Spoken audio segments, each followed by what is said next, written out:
Bertemu kembali, Saudara. Polda Jawa Barat membentuk tim hukum untuk menghadapi gugatan pra-peradilan yang diajukan kuasa hukum tersangka Peggy Setiawan dalam kasus pembunuhan Vina dan Eki. Polda Jawa Barat menegaskan siap menghadapi gugatan pra-peradilan dari kuasa hukum Peggy. Kapolda Jawa Barat telah membentuk tim hukum untuk menghadapi sidang gugatan pra-peradilan kuasa hukum Peggy Setiawan. Sebelumnya, kuasa hukum Peggy mengajukan gugatan pra-peradilan ke Pengadilan Negeri Bandung terkait penetapan Peggy sebagai tersangka kasus pembunuhan Vina. Kuasa hukum menilai bukti penetapan Peggy sebagai tersangka lemah.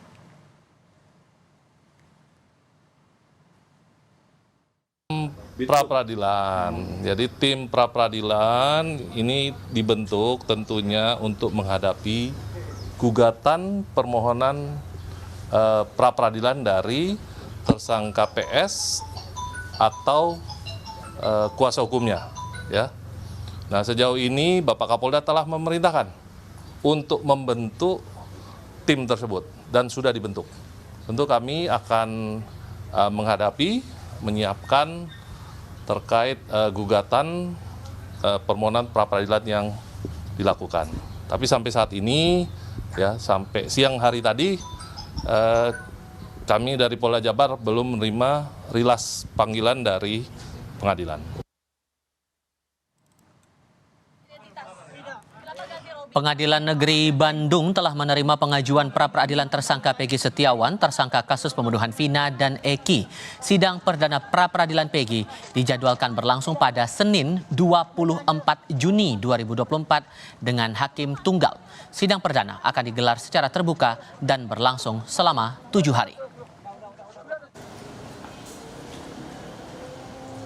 Sudah kami terima ke pengadilan dan itu nomor 10 Pratit ya 2024 ya, dan langsung ketua pengadilan langsung menunjuk hakim tunggal yaitu Bapak Eman Sulaiman SH dan panitera penggantinya adalah Muhammad Atta, dan dia akan dilaksanakan sidang pertamanya tanggal 24 hari Senin.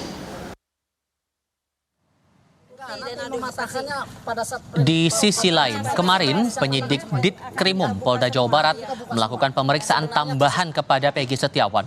Dalam pemeriksaan selama 3 jam, Peggy dicecar 28 pertanyaan terkait aktivitasnya di media sosial Facebook.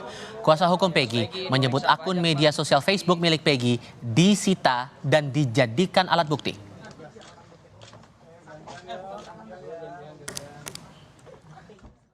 BAP ini fokus sekitar medsos, yang mana pada saat klien kami ditangkap itu HP-nya kan dirampas, ya disita lah gitu ya, disita. Mohon maaf saya ulangi, disita oleh pihak kepolisian, mungkin dijadikan barang bukti. Nah ternyata di dalam HP itu kan ada akun Facebook, yang mana akun Facebook itu adalah milik Peggy Setiawan. Di dalamnya Peggy Setiawan banyak berteman, tetapi ternyata pertemanan itu tidak ada kaitan dengan peristiwa ini. Ada permainan untuk melindungi seseorang atau mendapat bayaran dari seseorang untuk mengaburkan kasus, itu sudah sebenarnya sebuah permainan yang jahat. Kuasa hukum Peggy Setiawan, tersangka yang disebut polisi sebagai otak pembunuhan Vina dan Eki, mendatangi kantor Komisi Yudisial kemarin. Kedatangan tim kuasa hukum untuk meminta Komisi Yudisial turun langsung mengawasi sidang pra-peradilan terhadap Peggy Setiawan agar berjalan adil. Tim kuasa hukum menilai banyak pelanggaran dalam penahanan Peggy di kasus Vina karena alat bukti yang digunakan polisi sebagai penetapan tersangka dinilai kurang kuat. Memonitor persidangan, terutama persidangan pra-peradilan. Pra-peradilan telah kami daftarkan kemarin. Dan insya Allah tidak begitu lama lagi akan sidang. Kebetulan sekarang pimpinan daripada Komisi Yudisial sedang keluar daerah semua. Karena dalam rangka seleksi katanya Hakim Agung. Mau ada informasi begitu, tapi surat kami sudah masuk. Apapun namanya, walaupun pimpinan sedang ini keluar, tetap untuk pengawasan tetap harus ada dari sini. Peggy ini ditahan sama pihak kepolisian hanya 2 alat bukti. 1 dikatakan berdasarkan ijazah KTP. Apa hubungannya kasus pembunuhan ini sama ijazah sama KTP? Kecuali kalau pemalsuan ijazah ataupun ijazah ini dipakai untuk membunuh. Sejumlah pemeriksaan kepada Peggy Setiawan dilakukan maraton dalam pekan ini oleh penyidik Polda Jabar. Penyidik juga telah memperpanjang masa penahanan terhadap Peggy Setiawan. Sambil menunggu proses pemeriksaan selesai, polisi menargetkan akan segera melimpahkan berkas pemeriksaan Peggy ke kejaksaan secepatnya. Kita akan berusaha secepatnya menyerahkan berkas perkara dan menyampaikannya kepada pihak jaksa penuntut umum, ya, pihak kejaksaan. Dalam hal ini kami berharap tentunya berkas ini dapat cepat selesai, dapat kami berikan kepada pihak kejaksaan untuk diteliti kelengkapannya. Terkait dengan masa penahanan pun kami sudah mengajukan, ya, ke pihak kejaksaan maupun pengadilan, kami sudah tembuskan juga, dan sejauh ini sebagaimana yang teman-teman ketahui, ya, bahwa kami masih melakukan penahanan terhadap tersangka PS. Mantan Menko Polhukam Mahfud MD menyoroti proses hukum terhadap kasus pembunuhan Vina dan Eki 8 tahun silam yang kini dibuka kembali. Mahfud menilai penanganan kasus pembunuhan Vina dan Eki di Cirebon 8 tahun lalu tidak profesional dan ada permainan. Mahfud pun mengkritik penyidik polisi yang menghilangkan 2 buron dalam daftar pencarian orang. Padahal DPO ini sudah masuk dalam dakwaan jaksa hingga putusan hakim di pengadilan. Ada permainan untuk melindungi seseorang atau mendapat bayaran dari seseorang untuk mengaburkan kasus, itu sudah sebenarnya sebuah permainan yang jahat. Nah, saya cenderung ini lebih dari unprofesional. Ya, ada permainan. Yang 2 orang yang buron ini kok sekarang dibilang dulu salah sebut. Mana ada orang sudah nyelidiki lama kok salah sebut ketika sebegitu profesional harusnya tiba-tiba alasannya gitu. salah sebut. Salah sebut. Sehingga lalu dianggap tidak ada tuh, hanya satu, hanya Peggy itu pun diragukan. Ini tingkat polisinya nih tidak benar. Bukan soal ini kejahatan. Kini di tengah keluarga korban yang menanti keadilan bagi Vina dan Eki, proses penyidikan hukum pembunuhan Vina dan Eki 8 tahun silam menjadi sorotan setelah polisi menangkap 1 orang yang disebut sebagai otak pembunuhan dan menyebut 2 DPO lain fiktif.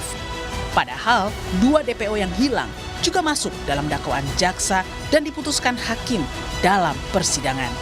Tim Liputan Kompas TV. Saya tidak pernah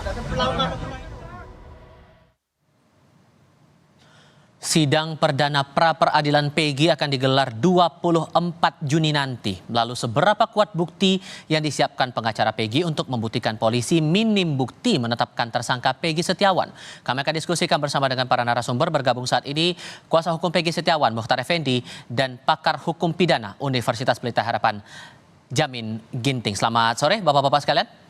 Selamat sore. Terima kasih semuanya sudah hadir dalam diskusi kami kali ini. Pak Mukhtar, soal pra-peradilan ini kan sebetulnya atas dasar pertanyaan dari tim kuasa hukum soal penetapan tersangka terhadap Peggy Setiawan ini. Jadi bukti apa yang bakal dibawa ke pengadilan nanti untuk menggugurkan status tersangka itu? Baik, selamat sore semuanya. Jadi dalam pra-peradilan ini memang substansinya adalah kami menyoroti tentang dasar ditetapkannya sebagai tersangka untuk PS klien kami. Karena kalau kita merujuk kepada peristiwa 2016, terutama di dalam fakta-fakta di persidangan, itu banyak sekali kejanggalan-kejanggalan yang kami temui setelah kami pelajari lebih mendalam.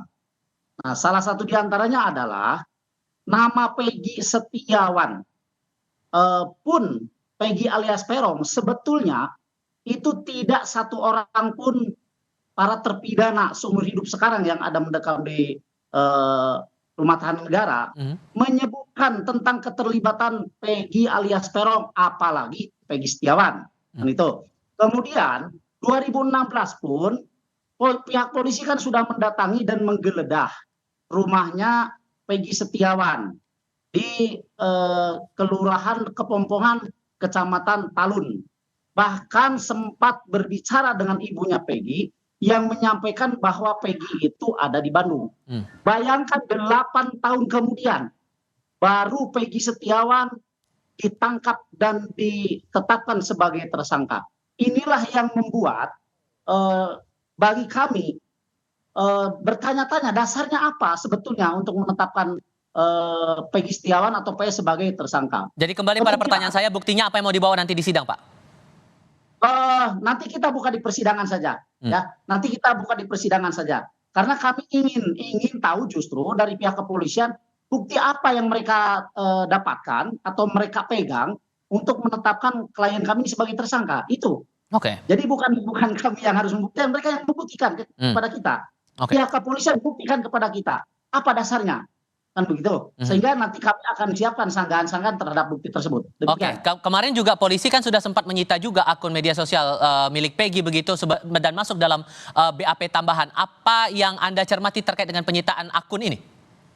Betul. Saat Peggy Setiawan atau PS ini ditangkap, memang HP-nya PS disita oleh pihak kepolisian dengan alasan untuk barang bukti, kan begitu ya. Kemudian kemarin dilakukan BAP tambahan yang pertanyaannya seputar pergaulan PS di dalam medsos. Nah, kebetulan di dalam medsos itu ditemukan akun Facebook yang atas nama Peggy Setiawan. Tetapi kalau saya lihat ya, dan kemudian berdasarkan pengakuan Peggy juga, bahwa teman-teman yang ada di Facebook itu sama sekali tidak ada kaitannya dengan kasus pembunuhan Eki Vina di Cirebon tahun 2016. Karena tidak ada satu orang pun yang namanya tersebut di dalam peristiwa tersebut. Demikian. Oke. Untuk kemudian bisa membuktikan bahwa Peggy ini tidak bersalah, jadi bagaimana kemudian bisa menegaskan posisi itu nanti di pra-peradilan dari kuasa hukum, Bang? Ya, untuk menegaskan bahwa Peggy Setiawan atau PS klien kami tidak bersalah, tentunya adalah kita harus melihat dulu alat bukti yang digunakan oleh pihak kepolisian untuk mempersangkakan klien kami. Nah, itulah nanti yang akan dijadikan dasar oleh kami untuk memberikan sanggahan-sanggahan merujuk kepada peristiwa yang terjadi di tahun 2016, fakta-fakta di persidangan, kemudian 8 tahun setelah persidangan. Satu lagi yang ingin saya sampaikan. Oke. Kalau kita ingat, tanggal 11 Mei 2024, pihak kepolisian telah mendatangi Sakatatal untuk memperlihatkan 3 foto. Ya, 3 foto. Yang di dalamnya adalah berisi para DPO. Dan itu, Sakatatal menyebutkan tidak ada yang kenal satupun. Oke. Nah, boleh saya tambahin ya? Oke, singkat saja. Ya, begitu tanggal 21 PS ditangkap, Sakatatal membuat pernyataan di media bahwa foto yang ditunjukkan oleh pihak kepolisian tidak ada satupun yang sama dengan PS klien kami. Pertanyaannya, kalau memang polisi sudah mengantongi 3 foto, pertanyaannya nih, kenapa di tahun 2016 foto tersebut tidak dipampang sebagai gambar orang yang di DPO-kan? Oke. Malah justru gambar DPO-nya adalah gambar koboi yang memakai topi koboi itu. Demikian. Oke, Pak Jamin, soal proses pra-peradilan ini kita perlu paham dulu dasarnya. Jadi hal apa yang sebetulnya jadi poin penting dalam proses pra-peradilan itu? Ya, jadi inti dari proses pra-peradilan itu adalah orang-orang yang mengajukan itu merasa bahwa penetapan tersangkanya ini tidak sah. Itu dasarnya adalah putusan MK 21. Jadi kenapa penyidik menetapkan tersangka tanpa 2 alat bukti yang sah sebagaimana diatur dalam pasal 184. Ada bukti saksi kah, ada keterangan ahli kah, ada surat kah. Nah, para penggugat ini menyatakan penyidik tidak memiliki alat bukti yang cukup untuk menetapkan orang ini menjadi tersangka. Dan nanti harus dibuktikan di pengadilan. Apa bukti-bukti yang menetapkan tersangka terhadap Peggy ini? Nah, nanti kalau memang bukti yang sudah dipaparkan di pengadilan menunjukkan kalau kualitas alat bukti ya minimum 2 alat bukti. Nah, tetapi walaupun secara jumlah cukup 2 alat bukti, tetapi bukti itu tidak sambung ya, tidak saling mendukung, tetapi berdiri sendiri di antara satu sama lain, maka itu tidak mempunyai kekuatan sebenarnya untuk menetapkan tersangka. Contoh, tadi dikatakan Peggy ini hanya dibuktikan dengan Facebook dan KTP. KTP dan Facebook itu tidak menunjukkan apa-apa. Yang menunjukkan perbuatan itu ada saksi yang melihat, mendengar, dan mengalami kalau Peggy ada di TKP. Dia ada bersama-sama dengan pelaku lain melakukan tindak pidana atau menyediakan alat untuk melakukan tindak pidana. Sehingga upaya dari tim kuasa hukum ini dirasa tepat menurut Anda untuk melakukan pra-peradilan?